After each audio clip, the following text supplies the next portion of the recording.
All right, welcome everyone. This is Chris with the Chefs Without Restaurants podcast, and today I have Chef Hari Cameron. So Hari is currently the chef consultant at Arcobaleno and is a chef partner at Grandpa Mac. Welcome to the show, Hari. Great to have you. Hey, I'm so happy to be here. I'm so glad we could do this. We talked about this back in March, and things happen, but here we are. Yeah, things definitely have been happening, but we're here, and it's time now, so it's great. Yeah, so I've known you for a little while, and I guess we probably met officially, maybe at Star Chefs, like at this point, probably like 7 years ago or something like that. That So sounds right. I Yeah, think I think a lot of our listeners know you as a chef who had a more kind of fine dining restaurant in Rehoboth, which you closed this past year? yeah. So our last dinner service was New Year's Eve, and it was a grand blowout. And I had a 10-year dream to open a restaurant before I was 30. I did it when I was 29, and we operated for 8 years, and it was great. It was you set out to cook food and make a goal, and we made that goal, and we really cooked some beautiful things. And the timing, of course, with all of the pandemic and everything, to own a fine dining restaurant right now is not the easiest thing for anybody. And but it's definitely not easy when you're in pandemic conditions. So it was the right time in our life to exit that. And I miss the wonderful people that I worked with every day. I miss the guests that I had so much interaction with, and we were purchasing from so many farms, and a large part of my job was procuring the best beautiful ingredients, and those are things that I still get to do, but just not the same way. But again, everything has a beginning, middle, and end, and it ended, but it ended in a positive way. So it's definitely it's a positive thing for my life, and it's a positive thing in general. And I love the food that we cooked at Amuse. We really held fast to cooking food that we loved and food that was seasonal, regional. I was a chef. The restaurant was in Rehoboth Beach, Delaware.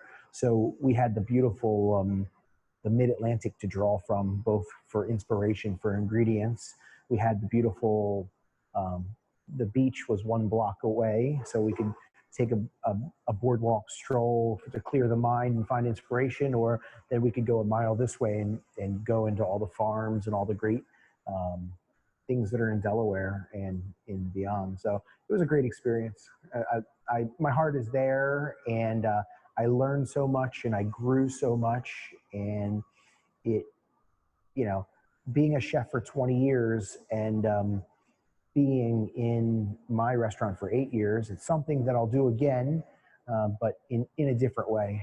So It's a really great special place. We went last summer and I took the whole family there. I was really excited that I could go and get a really nice meal that wasn't just fast casual, family friendly per se, I guess, but that I could bring my kids who were, I have 7-year-old twins, and they both came and found some really great stuff to eat, and we had a great meal. And I think we were actually there on your birthday. I think 2 years in a row we ended up there on your birthday, which is, I that's guess, just when we take our vacation to the beach, except this year maybe not. But so you already had 2 Grandpa Macs going, so I guess that's kind of your lifeline there. When COVID hit, you were kind of prepared because you had 2 fast casual restaurants. When did you start those restaurants, and how did you start them? Yeah.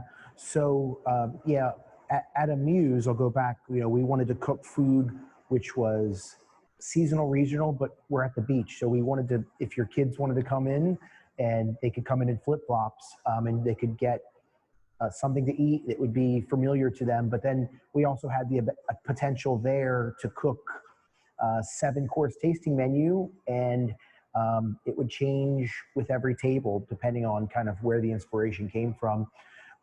But 5 years ago, I think it was in 2015, my brother was in California, and he said, "Hey, Hari, how do you feel about a mac and cheese restaurant? This is something I'm really excited about."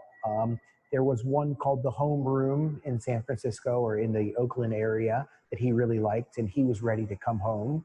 And I said, "Well, Orion's my brother and my partner. I am a chef. Like, I can't have boxed macaroni restaurant, and I already have a fine dining, an upscale restaurant. Um, so it can't compete with that. And I said, well, let's work on it. So we worked on it together. And what we saw was where food was going for younger generations. I can't make fast food. It's just not in my nature. But I said, okay, if we can make everything from scratch, if we can make it so that a, a young couple on a date would want to go there, a family would want to go there, old people, young people, professionals. If we could cook food that people wanted to eat every day and make it healthy and make it affordable and make it a concept we could replicate, then that would be something I'd be into. Um, and we worked on it and we worked on it. Grandpa Mac was my great grandfather who I stayed with in the summers in New Jersey. His name was Mervyn Cameron McCurdy, and he was a postmaster. He lived till he was 97 years old. He was born in 1901, and he was just such a generous person. He did so much for his community. He did so much for us and made such a big impact on our lives. So he was our Grandpa Mac. So, of course, we were thinking about making macaroni noodles, mac and cheese. So that's why we called it Grandpa Mac, to honor him. So it was a great homage. Part of the symbol, my little brother's a graphic artist as well. He actually drew a Grandpa Mac in a cartoon, but he kind of said he put my Grandpa Mac together with me and made the image that way. So it has kind of my style glasses, but my grandfather had glasses, and a hat that's kind of crooked a little bit, but then my grandmother's profile. So it's very good. So that's kind of how it started. It started out of already doing a restaurant, but knowing we wanted to grow.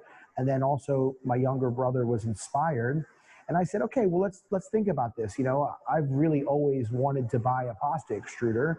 And at Amuse, it wasn't that style of restaurant. So it wasn't something that at the time we made the capital investment on, but it was something that I was like, I think we can really make the noodle in house, make the pasta, customize the shapes, um, make sauces that have deep flavor but connect with everybody. And it's something where I knew that wasn't the restaurant that I was going to be cooking in forever, but I knew that I could use the years of experience that I had as a professional and cook.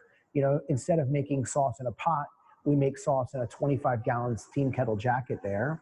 And instead of the menu changing micro seasonally like Amuse was doing, the menu would be pretty static. There might be small changes, throughout the year, but nothing that's sweeping. We wanted it to be very familiar to people. We wanted people to come in there and feel like they were going home. So So is that where the relationship with Arcobaleno started? I mean, I guess we didn't really even get into what Arcobaleno is. They make a bunch of kitchen equipment, but notably they make the extruders that you use to make your pasta, correct? that is correct. So that is where the relationship came from. It's like I had known about them and seen them and talked to them and had a small relationship. But when I was ready to do, maybe a year before we got into um, Grandpa Mac, we went to purchase the extruder. So I came here where I am today in Lancaster, Pennsylvania. And Lancaster, Pennsylvania is nice because it isn't a very far drive for me from the beach. It's about a 2.5 hour drive. And it is, really just north of Delaware, north and a little bit west. But Yeah, that's where the relationship started. I came up here and I got to know the owners, Maya and Antonio, which are my friends and my bosses. And they had just a really great product with so much, I could just see so much potential in an extruder, in a tabletop extruder. I loved making pasta by hand, but it would be very difficult for me to have a restaurant which was served primarily pasta. We're going through, in the height of our business, we're going through 50-pound bags of flour every 2 weeks, so we're really going through a lot of semolina flour. And that would be very, very difficult to do that type of volume by hand. Nothing's impossible, but it might be cost prohibitive. So that's kind of where the relationship started. We had good rapport, and they liked the things that I were cooking with them. And then one year they invited me to cook with them at Star Chefs. Um, and that was great. I got to do one of the lunch carts, and I was there with some other really talented chefs making pasta. And I think that I did a pretty good job, and we had a relationship. And then they kept they invited me one time to work at a trade show with them, where I were at a trade show and I were making pasta and kind of demonstrating the machines. At this time, I had a we have one of the AEX 18s that we dedicate to nothing but gluten-free production, which is awesome. I owned the AEX 30, and then we hadn't quite purchased. We have one that makes 90 pounds an hour, which is in the front of our mainstay, our flagship Grandpa Mac. We're working on hopefully eventually having a Grandpa Mac in a brewery as well locally. Um, and it just has been drastically slowed down due to conditions of life. And right now we actually have a food truck, which is really, really great. And we're able to, we had all of these events set up. We're going to be in Dover Downs at the Speedway and do all these huge events, of course, which are not happening right now. But when everything was on lockdown in the pandemic, we were able to pull that truck to the front of Grandpa Mac and use that as our drive-up window, so that it could be contactless, giving people food. We could keep our employees really safe, and we were able to, keep contact away from it. And we're able to now, we're not doing huge events, but we're able to go into neighborhoods and service those communities. And we do an event in our beach at Hudson Fields, which is wonderful. Which is a local event it's huge, an outdoor field. They have sports things, so you can be very socially distant, but you can still listen to music and eat some food and drink some beer. So it really is helping our businesses out right now. And it's great. Arcobaleno, we have a huge sticker on the side of it, and it says pasta powered by Arcobaleno. And my younger brother, again, being the artist that he is, there's this beautiful, almost looks like a yellow noodle camouflage all on the side, and also lots of great stickers. So it's it was a blessing for me to be able to have the dream of Amuse and to run it positively and cook the food that we cooked. We got a lot of great awards and accolades at Amuse. And it was when we didn't think people were really paying attention, but it was really because we stood by the food and service that we gave, and all the great people that were on my team at Amuse. And it was like I said, the right time to sell a fine dining restaurant. And then into fast casuals, it's kind of nice because, to sit down, I'm looking forward to the time where I can go back to a Michelin restaurant and have a food experience that will blow my mind. I have been getting takeout, but down at the beach, it's very busy in the summertime. There's been a recent kind of outbreak again in Delaware, and everybody that our employees are being safe and nobody has gotten it, but it's definitely a hard time. So I'm looking forward to the times when it can go back to how it was a little bit more. So. Well, I think every neighborhood needs a drive-through mac and cheese food truck, because that sounds amazing. I think just like an ice cream truck, you should just take it through residential neighborhoods and start Yeah. selling mac and cheese. Yeah, so at Grandpa Mac, we're able to cook the food that people want to eat every day. We have on the truck, we do things like we have a smoker, so we'll do smoked meats, or we do like this smoked pork mac and cheese, or sometimes we'll do grilled or fried crab cake, soft shell crab sandwiches, and or we do this jumbo lump chickpea cake, which is like a crab cake but a vegan version. At Grandpa Mac, we really try to incorporate everybody into dining. We think good food should be, accessible. We have all of our dishes can be made gluten-free. We have lots of vegan and vegetarian options. And yeah, so I started working at Arcobaleno. Maya and Antonio said, "Hey, Hari, if you are ever available, we're looking for a chef." And I said, "Well, I have I do lots of consulting for lots of businesses, lots of I do lots of marketing for things. I have a lot of coals and a lot of irons and a lot of coals, if, as they say. So I said, if it ever could work out, I love you guys and I believe in your product. So I would really love to, I'd love to make it happen. And so I started in January, and it was nice. I was doing a bit of traveling before it really broke, before the COVID really hit hard, and then when COVID happened, I was driving and doing it in 1 day a week, not staying in hotels. It's like safer in my test kitchen than anywhere else because it's me, and we're now, it's awesome. We have this really great Zoom setup, so we're doing virtual training for chefs across the country. I'm helping Arcobaleno work on and develop new product, and it's a job in which I love because I, I really believe in the products that Arcobaleno makes and brings, and the potential is so unlimited with them. And now I get to connect with chefs and share the info and share the love. I get to train people. I get to develop things. I get to, I love the way that my brain works is such a problem solving kind of R&D brain. So people send me their recipes and say, okay, is this possible with these machines? And it's like, not only is it possible, but it's awesome, and we'll work on it together. So I really have the ability right now to, it fulfills all my needs as a chef. I get to come in, play with the best toys in the most beautiful setting. I get to still research and develop recipes. I get to connect with chefs everywhere. And it is, it's a dream. I love it here, and I love what I do. And it is, I, I'm not a salesperson. I've never been but if you show people how it can make their life better and how it can be profitable, I don't have to be a salesperson. It's like, do you make pasta? Wonderful.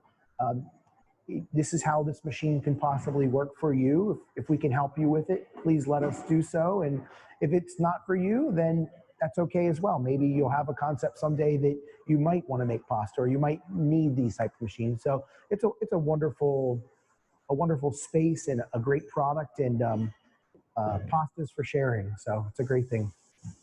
Do you have any advice for any chefs looking to become brand ambassadors with companies? I mean, obviously they should probably already be using them, but would you recommend reaching out? If you have a piece of kitchen equipment that you've used for a while and think that you were kind of an expert on it, should you reach out to those people and say, hey, I'm using your stuff? Is there any way we could strike up a relationship? I'm just interested in that because I know you've worked with a couple Yeah, different companies. I do. So um, I think the first thing is that your work has to stand on its own, and it has to, all the people who are really great brand ambassadors that I know are just doing and using those things naturally. These are the tools that they're using, and they're making really beautiful food with it. So I think the first and foremost, before everybody just wants to run out and be a brand ambassador, is practice your craft, perfect your craft, make beautiful original content, be yourself in your food, because those things are really representational. Now, if you feel like you're there with your food and you have really great product, I think a lot of brands, a lot of companies who make beautiful cooking products need really good content. Okay, so start by doing that. If you want to be that way, start making content and start tagging brands maybe in the content you're making. Like, do a bunch of work where you're making videos of doing what you love and using the tools that you use every day, but tag those, um, you know, do some marketing for them that's not asked for, impress people by your work and by your passion. And then once you have, once you have some really great content, then your content has to speak for itself. Um, most chefs could contact 1,000 brands, but those 1,000 brands have 1,000 people contacting them. So it's, how can you, as a chef, stand out? Well, here at Arcobaleno, we really love it when people make beautiful things with our products. And we have lots of chefs who we work with very closely to. Um, we promote their products. We send them dyes. We work with them closely, and it's something where um, right now I do that with multiple companies and multiple organizations, and it's about it everything in life is about creating relationships, and how you create those relationships is with what you lead out. If you always lead with really great food and really great quality, that's a relationship that you're making. If you're in a restaurant, if you have a catering company, if you're trying to be a brand ambassador, with everything that you do, sign your name, sign your signature with everything that you put out. Do your best always. People are always watching, especially now with social media, with everything. We're all so interconnected. So I guess the first piece of advice I could have is do you, be original, use the product in an original way. Use it in a and then the second thing I have is like hashtags are important, at the companies that you like and you wish to. And then the next thing I can say is go to trade shows, go to the places where the people that make the decisions are. Go to those situations, and introduce yourself. When people get emails, you get 1,000 emails in a day. Sometimes emails can be lost in the shuffle. And when you're emailing people, you're getting to the first level. But go to trade shows, create really great contact and just say hi, make a relationship, create a relationship. Once your relationship's created, who knows, everything is timing. Who knows whether that they would need somebody or want somebody. But every company needs people using their products and needs really good content with their products.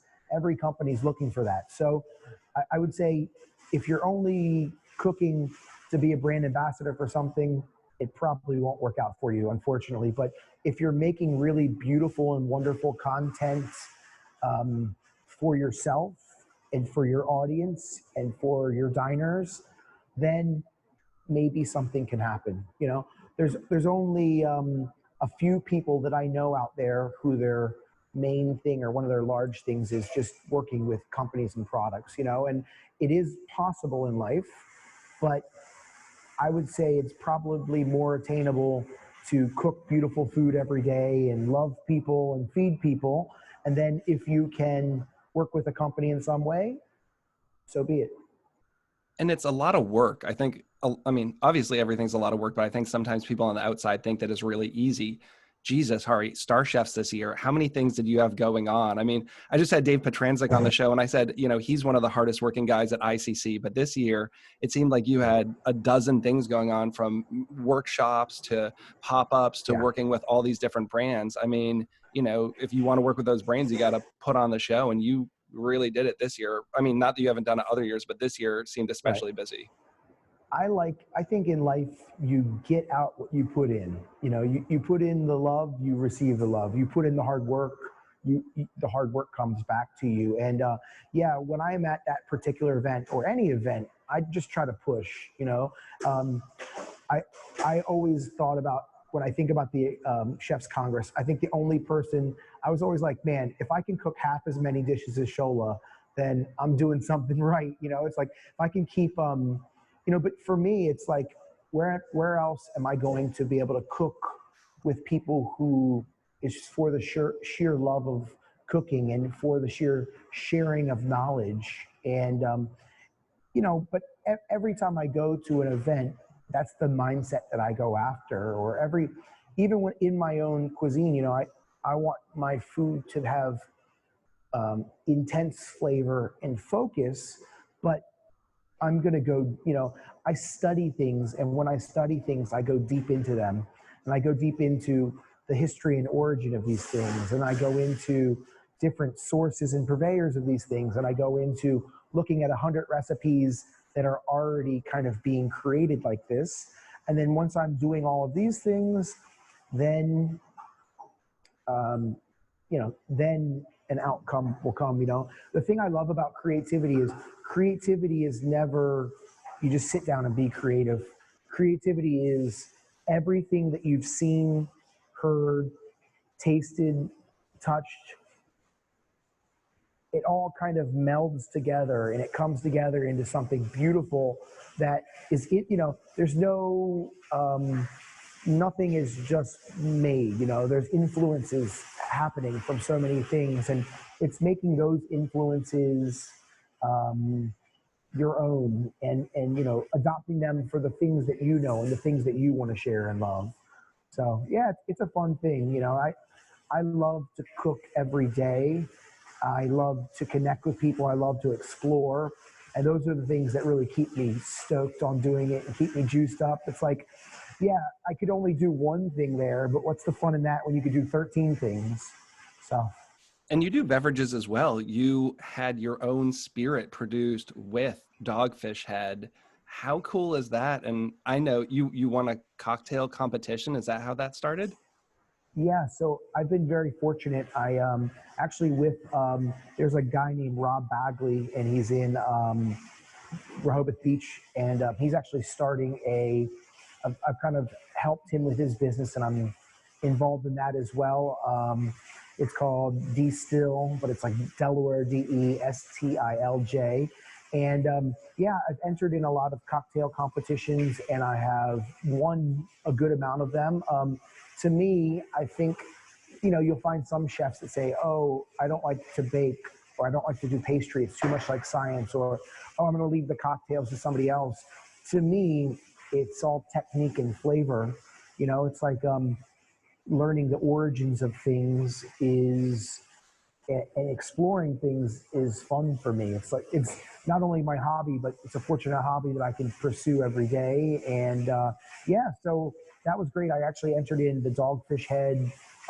They have a distillery, so they're gin, and I competed against lots of really great bartenders and cocktail makers, and I came up with this spirit in which we bottled. And when they sold it, and it was they donated to Cape Henlopen, a charity of our area. It's called Chef Cape. But it was it was something where I took inspiration from the actual. I made a shrub from the sea quench. So I took the sea quench.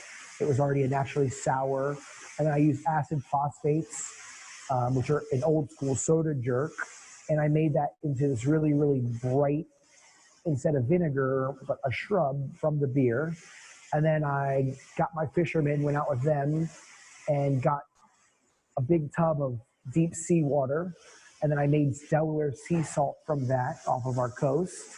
And then I thought about the flavor profile of the sea quench, which has black limes and sea salt and rose. And then I made the traditional tea of Persia, which is Lumi tea, which is made with saffron and black lime and rose petals. Then I took my local cow's milk, and I made a milk and tea punch, and I fat washed that. So I called it Compelled to Quench and Drink Tea by the Sea, a Delaware-inspired milk and tea punch, because it was the most long, ridiculous title I could think of. And it was really wonderful. It was a really well-balanced milk tea punch. When you add the milk and you're able to break the fats out of it, but leave behind the lactic sugars and the whey. And it really had, it was really crisp and bright while being floral. The black limes have a deep fermented flavor as well. It was fun. It was a fun cocktail. And then with Rob, actually the guy who he was working there at the time, he and I took my original cocktail and then scaled it up. And I was actually on a bottling line, and I was bottling each of the bottles, which was great. So yeah, it was a really fun thing. I think that I love when food and beverage can go together, where it's 1 and 1 equals 3, with the synergies of really great food and beverage together. And yeah, it's fun. It's still a fun thing. Eventually I have aspirations of owning a distillery, and other companies, and they're fun things for me to do. And I love science, and I love culture, and I like when they come together and the things that people can enjoy. So was food always a big thing in your family growing up? So you already mentioned you have one brother who's the partner with you. I know you also have another brother who's a chef. So there's three of Yeah. you in the family in the food business. How did that happen? Yeah, that's a good question. My so you know some of my great food memories when I was younger were eating Indian food. My name is Hari, which comes from Bhagavad Gita. My dad was a hippie, and I ate a lot of vegan and vegetarian Indian food as a child. My dad's a vegetarian. Of course, my dad was the guy. He loved making just spaghetti with red sauce, and he would take the spaghetti, and every time we made it, he would throw it on the ceiling. And when he threw the spaghetti on the ceiling and it stuck, that's how when you knew the spaghetti was ready. And we were like, Dad, let's keep throwing the spaghetti. Like, no more throwing spaghetti. But he had a couple of good dishes. He actually owns a masala chai business in Eugene, Oregon.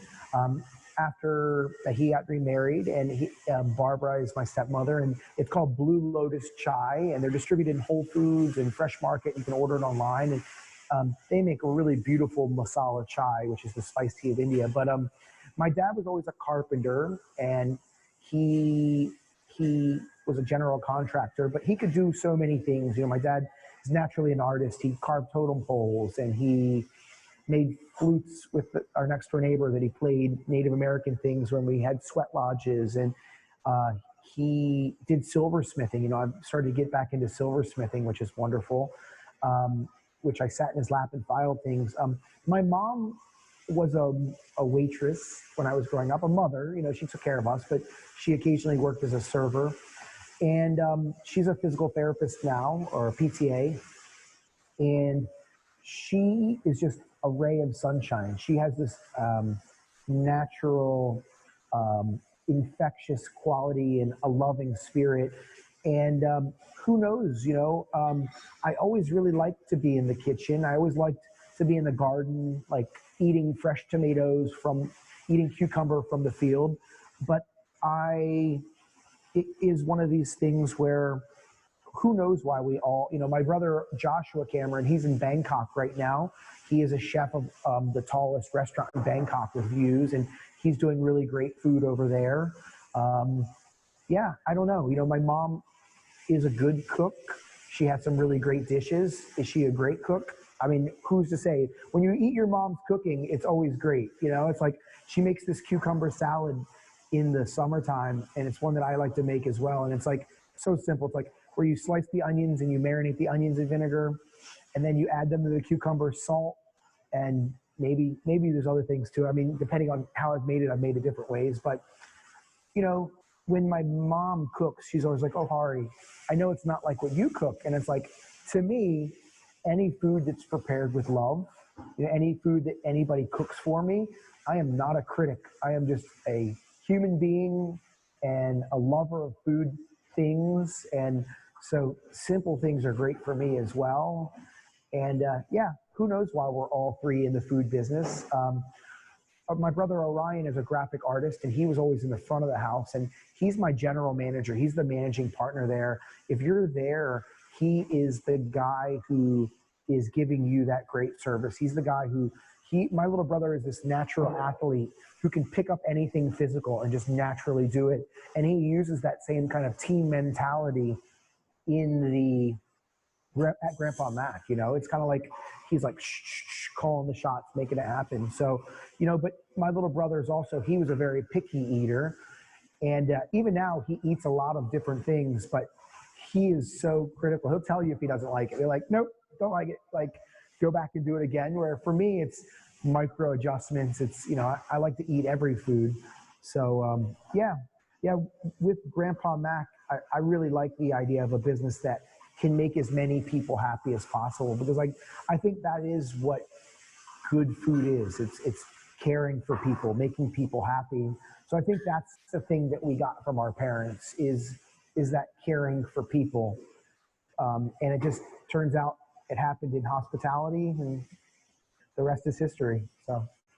Well, my son would say, as long as you keep the arcade there with the free play on it, you're going to be his favorite restaurant. We love that. Galaga and Pac-Man. Unfortunately, with COVID, we've had to turn that off and write out of order just with the germ spread. It's just another thing for us to scrub down. But hopefully we find a vaccine soon so that we can turn Pac-Man back on for everybody. So what's next? Do you have plans for expansion with Grandpa Mac? Do you have anything else cooking up? So right now, I'm really, really, like I said, half of my week and a lot of time, when I'm at home connecting with chefs, or when I'm here in Lancaster half the week, I'm really putting focus on Arcobaleno because it's something that I really enjoy, and it's a job that's kind of well suited for my nature. As far as Grandpa Mac, like I said, um, who knows? I think now isn't a time for real growth for businesses. I think now is a time for sustaining businesses, and I think we'll all weather the storm to get through to the greener pastures. I'm internally an optimist, um, and I think that this, like every other depression, is a phase that will come through stronger, because of the hard choices and the decisions we've had to make. So, as far as growing Grandpa Mac right now, uh, I'm always accepting new things. I have a job where I'm an ambassador for Think Rice, which advocates for all of the rice growers in America. I've done work with Corto Olive Oil before.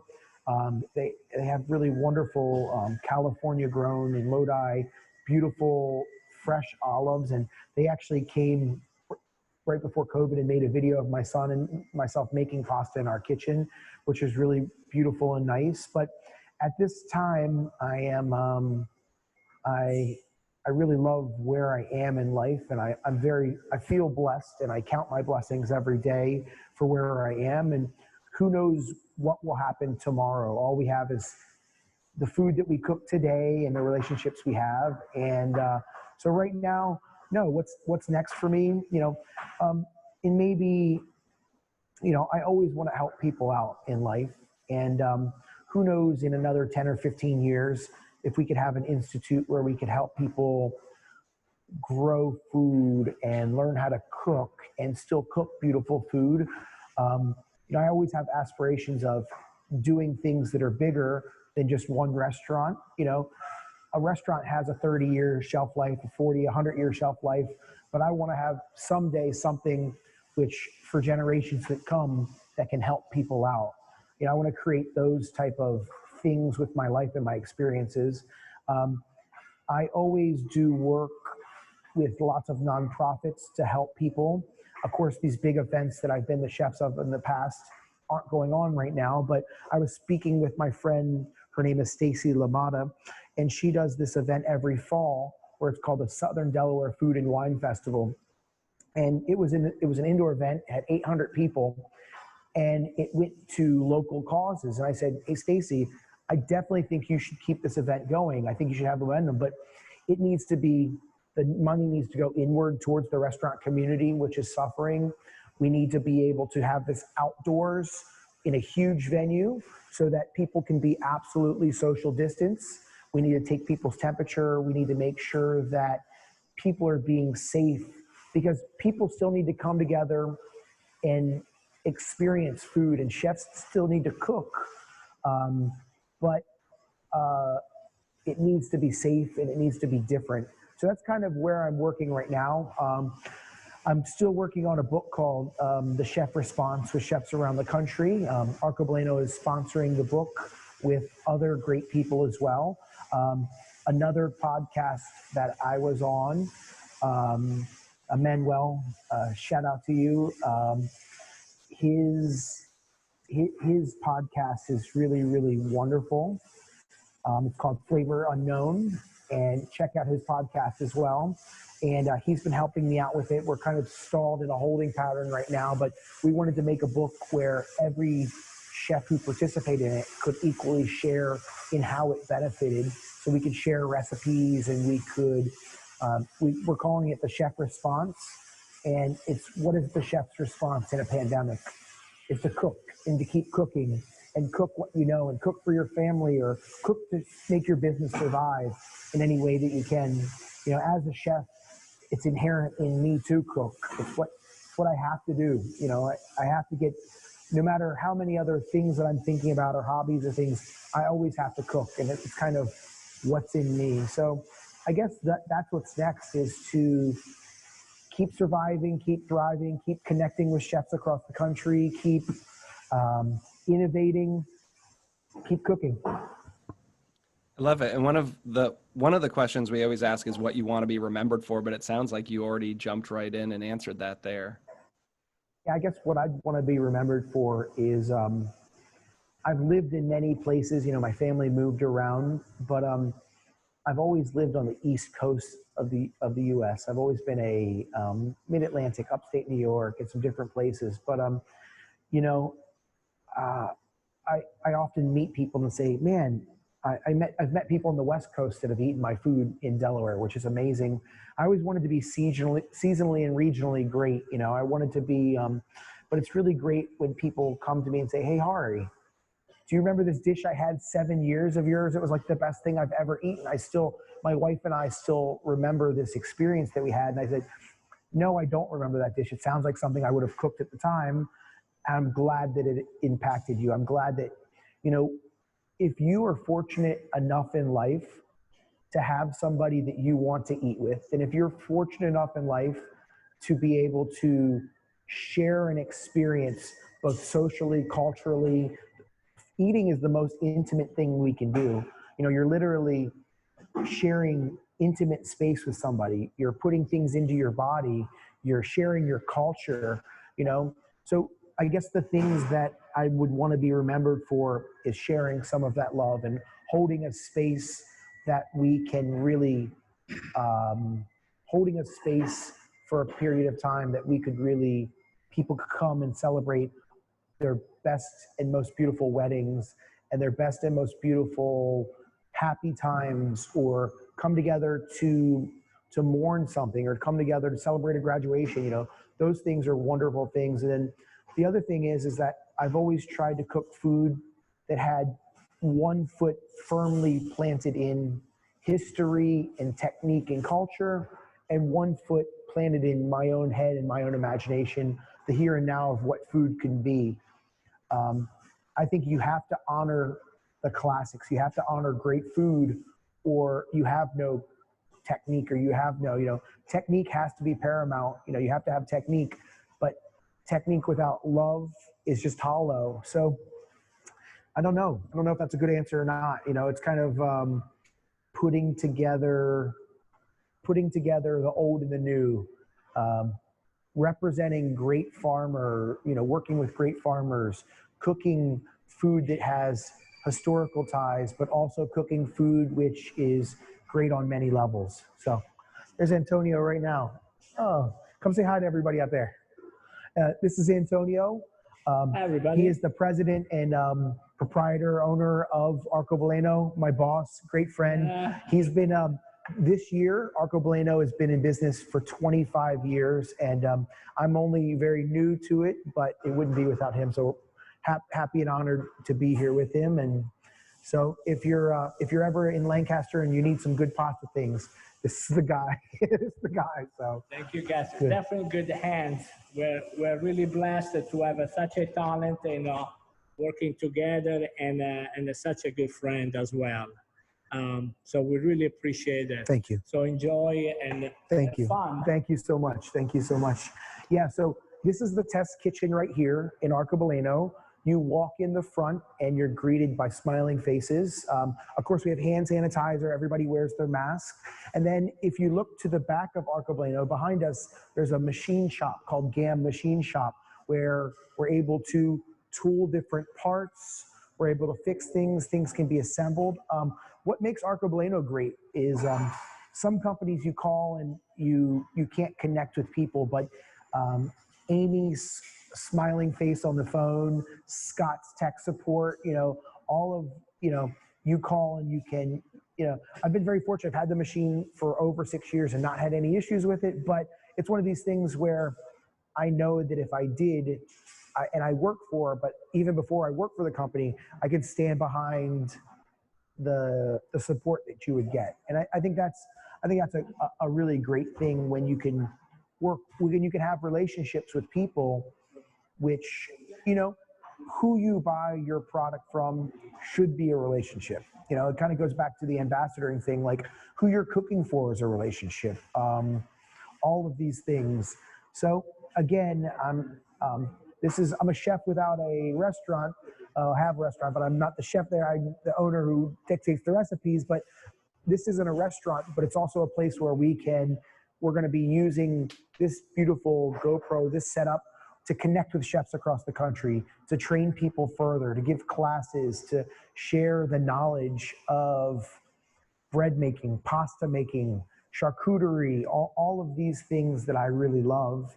Um, Pasta is just such this simple flour and water thing, but through technique, it can be so different and it can be so beautiful. On the machines, you know, I've recently made some beautiful hybridized ramen noodles where you alkalize the noodles and you use vital wheat gluten and you use a high protein flour. I've extruded soba noodles, something so difficult with buckwheat and a hybrid noodle. That, of course, it's not the tradition. It's not the traditional noodle, but in America, we're able to look at technique and make a noodle and make it our own. And I think there's something very beautiful about that. I think ever since the beginning of time, food has changed when other cultures have been introduced. And America is such a melting pot ever since its inception. It's great that where we can learn from each other and we can push on with food. And yeah, I'm super stoked. I really love handmade pasta. I love handmade pasta tools. I love extruding pasta. Yesterday we were using this beautiful mixer, and you know, I love making pizza and I love making bread. I don't know if there's a food I don't like, so I'm blessed that I'm in the right career for sure. Well, that's great. That kind of leads into the last bit here. We always do kind of some rapid fire questions. So the first question I always ask is, what's your favorite food? And I know that's really tough. Do you have something that you go back to, like a comfort food or something that you really love? So I don't have a favorite food, but I love broth and umami. When my dad was, when we were sick growing up, my dad would make me miso soup instead of chicken soup. And I can just think about that umami ever since a young age. Here in Lancaster, the other night, I had some Szechuan food from a place called Szechuan Gourmet. Shout out to them if you're ever in Lancaster. It's so freaking good. And I love Vietnamese pho. I love the noodles, banh pho, and I love the broth. But I I don't have one favorite food. You know, of course, I love pasta. I love noodles of so many different types and origin, but I love vegetables. I love a vegetable sleeve on my arm. And people say, you know, steak is going to be steak, and there's a lot of different steak. You can cook it different ways, you can sauce it different ways, but vegetables to me are so interesting. You know, so many variations of each vegetable, and like where it is, where it's from, where it's cooked in season. Like, so, you know, if I could eat anything for the rest of my life, it would be like Chinese broccoli, or like Greek braised greens, or like broccoli rabe. Like, I love those things. So that's not a good answer. This is the worst answer ever. Not very concise. I love food. So Not the worst answer. And these aren't always quick fire. We say they're quick fire, and some people are like, it's pizza or pasta, but sometimes you have to dive a little deeper there. I'll try to be more quick fiery in the next response. I tend to ramble when I'm on recording. I love food. People always say that to me as well. I was like, hey, Hari, do you have a signature dish? And I was like, no, I don't. I can't even. I mean, we had a potted chicken of like foie gras, chicken liver mousse, and chicken rillettes, and like a jar of pickles.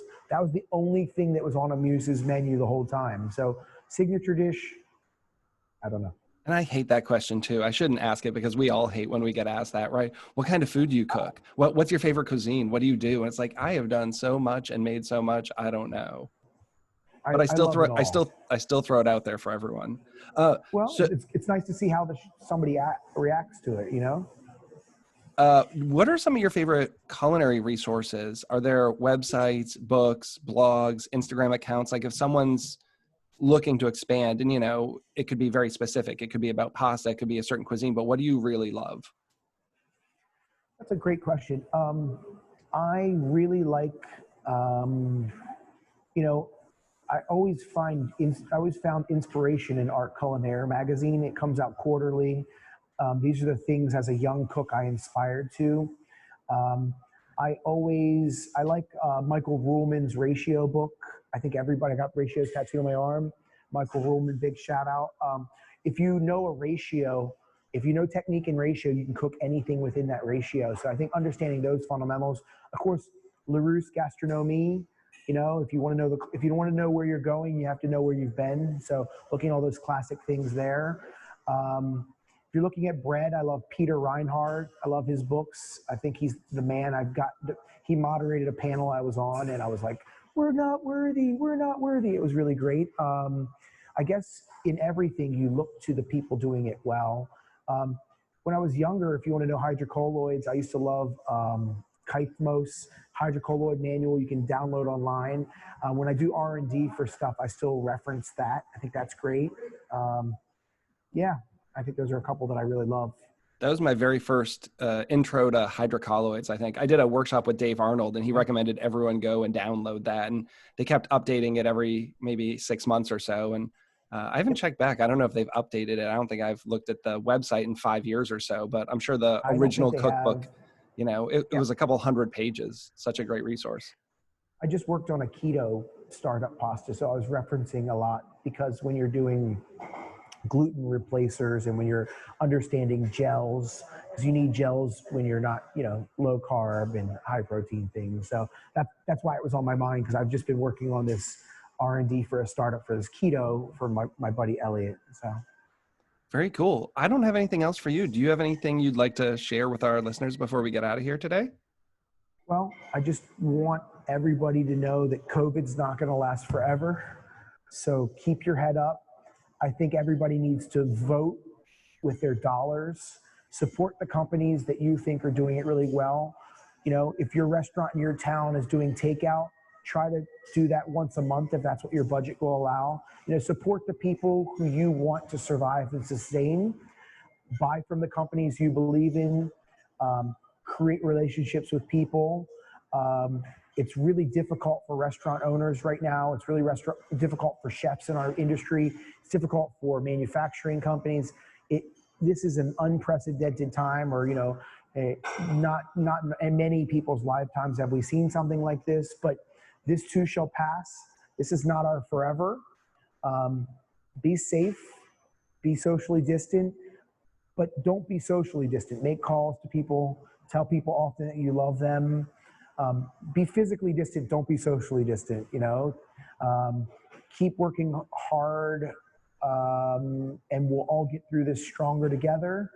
And I'm very easy to reach. If anybody wants to connect with me for any reason, please reach out on my Instagram. DM me. It's HARICAM. I'm not as active at posting as I once was, but I don't use it as anything. I've cooked much better things that are on my Instagram account, but it's the things that excite me. Also, if you're interested in pasta machines or pasta equipment at all, if you go to Arcobaleno Pasta's website, you can see all the things we do. I've done a lot of videos on there. Or if you go to Arcobaleno's Instagram account, I'm able to connect with people that way as well. In my life, I'm always helping people. So if there's a way that I can help you, please let me know as well. And I will be stronger when we get this together. If you know any nurses in your life or doctors, tell them that you appreciate them. When people cook for you, say thank you, and we're there. Cooking is love, food is love, pasta's for sharing. I'm out. Awesome.